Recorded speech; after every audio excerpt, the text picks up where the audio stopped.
د کې پی ډیجیټل ګرانو کتونکو یو خوا په پښتونخوا کې سرکشي لګېدلې دي، کله یو چوک کله بل چوک، او بیا په 5 اګست باندې یو میله را جوړه کړې ده.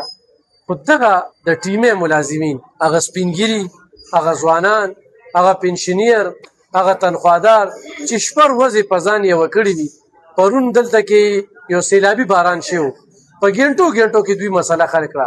خو چې کله تنخواه خبر راشي نو دا 10 ورځې اخیرنۍ دوی په احتجاج وي. موږ سره صدر مرجان علي موجود دی. او مرجان صاحب څه به وایې؟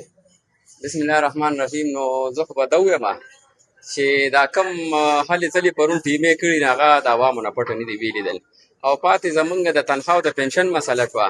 نو زه دلته خپلو افسرانو ته ګناه نه کوم، دا زه مرکز ته کوم، ځکه چې زما ټیمو او زما اکاونټ افسر دا پرون د اتوار ورځ بیا هم زمونږ دغه موږ له راغلي دي، خو زمونږ هغه د جون تنخواه ولېږله. زه په دې باندې د خپل ټیمو او د زما اکاونټ افسر شکریا ادا کوم، ځکه چې د اتوار ورځ وه خو زمونږ غم هغوی سره و.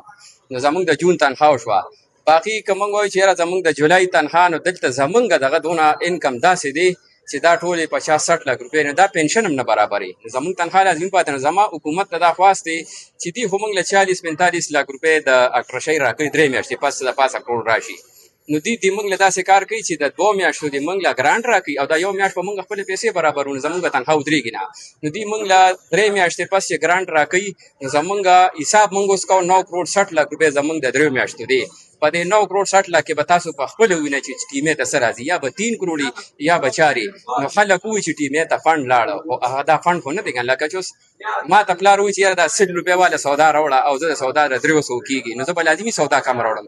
دغه چل موږ سره دا مرکز زموږ دا خاص کر زه وزیر اعلی صاحب ته وایم چې تاسو د ټیمګانو نه معلومات کوئ چې یاره ستاسو څونه ضرورت دی.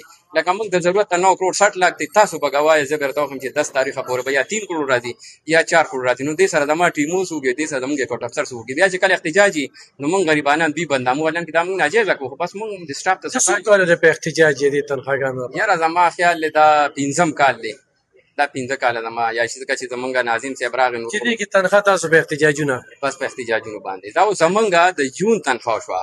خو دا زه زیات کریډټ چې کوم دی د خپل ټیمو اکاونټ افسر لوټم چې پرون مال اتوار په دوی راغلي، نو به دا زمونږ مینا خان چې راغلی ول د ټیک ټاک جوړ کړ، هغه څه وکړه؟ نو هغه خو یو کار وکړو مینا خان صاحب، هغه دا وکړو چې کله زمونږ په 2022 23 24 25 کې کوم ملازمین ټیر شوي 45 کسان دا هغې هغه فنډ یې جاري کړ. نو دا د خدای وسر خو کې ځکه دا به تر اوسه پورې لړزېدل، خو اوس د دې نه دغه ټایم چې 6 ریټایر ملازمین بیا جمع شو، دې سره به بیا څه کېږي؟ دا شی بیا کروړونو ته وړي. خو دغه احتجاج نو دا پیسې هم پاتې دا پیسې نه کېدې بیا.